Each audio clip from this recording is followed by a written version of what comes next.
کوئی حکیم دوائی دے اور کہے کہ اس کے نتیجے کے اندر یہ ہوگا،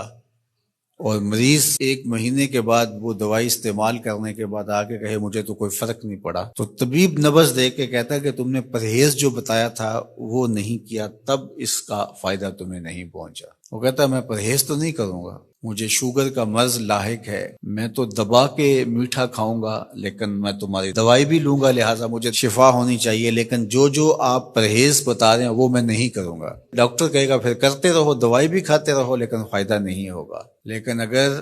مریض مکمل پرہیز بھی کرتا ہے اور پھر دوائی بھی لیتا ہے تو اللہ شفا عطا کرتا ہے۔ اللہ نے روزے کا نتیجہ تقوی رکھا ہے، لیکن ساتھ یہ شرط رکھی ہے کہ تم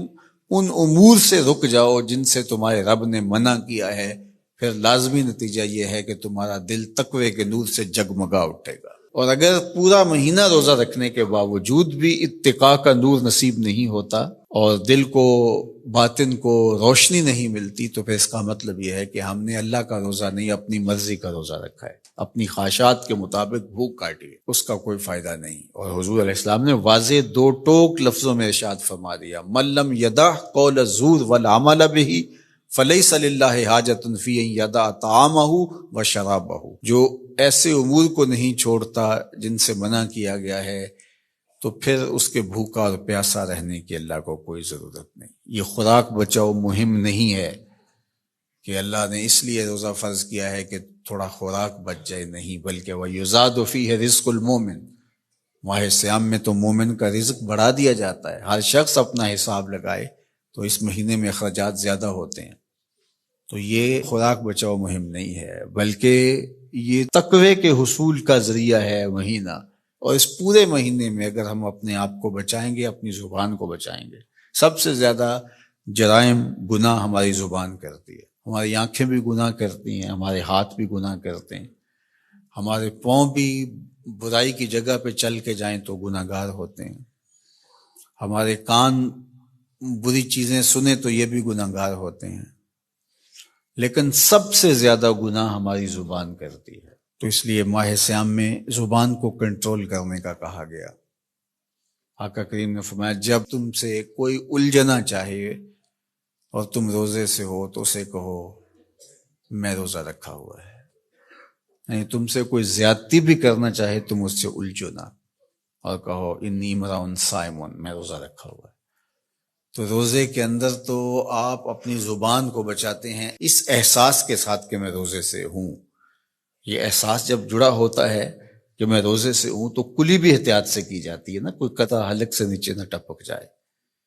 جب آپ روزے سے ہوں اور یہ احساس آپ کے ساتھ جڑا ہوا ہوتا ہے تو آپ امور میں احتیاط کرتے ہیں کہ میرے روزے کو نقصان نہ پہنچ جائے۔ تو کیا صرف کھانے اور پینے سے ہی روزے کو نقصان پہنچتا ہے یا روزے کو نقصان پہنچانے والی اور چیزیں بھی ہیں؟ تو اگر غیبت ہے، جھوٹ ہے، بہتان تراشی ہے، سب و شتم ہے، حتیٰ کہ فضول گوئی ہے، تو یہ چیزیں روزے کے نور کو ختم کر دیتی ہیں، اور پھر وہ بندہ بھوک اور پیاس کاٹ رہا ہوتا ہے۔ تو بھوک اور پیاس سے مقصد جو حاصل ہونا ہے، دیکھو میں نے ابن عاشور کے حوالے سے کہا کہ کچھ چیزیں ہیں کہ ہمارا ذہن طے کر لیتا ہے اور ان سے دور رہنا ہمارے لیے مشکل نہیں ہوتا، جس طرح مردار ہے، خنزیر کا گوشت ہے، اور اس طرح کی بہت ساری چیزیں ہیں، ہزاروں ایسی چیزیں ہیں جس سے ہم بچتے ہیں، اور ان سے بچنے کے لیے ہمیں کوئی محنت نہیں کرنا پڑتی۔ وہ کہتے ہیں ہمارا مائنڈ کلیئر ہو گیا کہ یہ حرام ہے، یہ گناہ ہے، ہمارے رب نے منع کیا ہے، تو بس ان سے ہم بچ جاتے ہیں۔ اگر ہم اس کی فہرست بنائیں تو وہ سینکڑوں میں، ہزاروں میں چلی جائے، جو اللہ کی توفیق سے ایک مسلمان نہیں کرتا۔ صرف اس احساس کے ساتھ کہ میں مسلمان ہوں وہ نہیں کرتا، لیکن بہت ساری ایسی چیزیں ہیں کہ تم اس بات کو تسلیم کرتے ہو کہ ہم مسلمان ہیں، ہم نہیں کرنا چاہیے، لیکن اس کے باوجود تم کر رہے ہوتے ہو، تو ان ساری بیماریوں کا علاج روزہ ہے۔ تو اب روزہ بھی اگر ہم نے دیکھیے اور کوئی دوائی کارگر نہیں ہو رہی یہاں، تو یہاں روزہ چاہیے، اور اس دوائی کے ساتھ بھی اگر پرہیز نہیں کریں گے تو بیماری تو بڑھتی رہے گی، تو آہستہ آہستہ جو ہے وہ بیماری جڑ پکڑ جائے گی، پھر بہت مشکل ہوگا نکالنا۔ تو روزہ ان ساری بیماریوں کا علاج ہے جن کو ہم ختم نہیں کر پاتے۔